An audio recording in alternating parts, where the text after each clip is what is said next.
θυμήσου.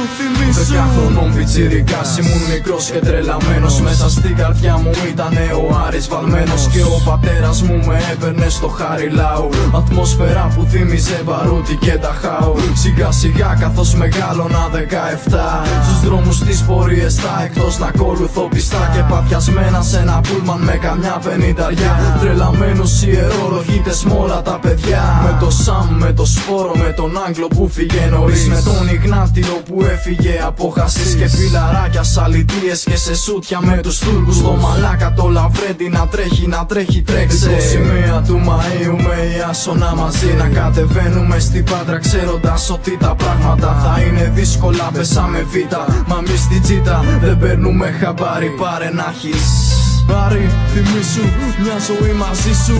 Άρη, θυμήσου μια ζωή μαζί σου. Άρη, θυμήσου μια ζωή μαζί σου. Άρη, θυμήσου μια ζωή μαζί σου. Άρη, θυμήσου μια ζωή μαζί σου. Άρη, θυμήσου μια ζωή μαζί σου.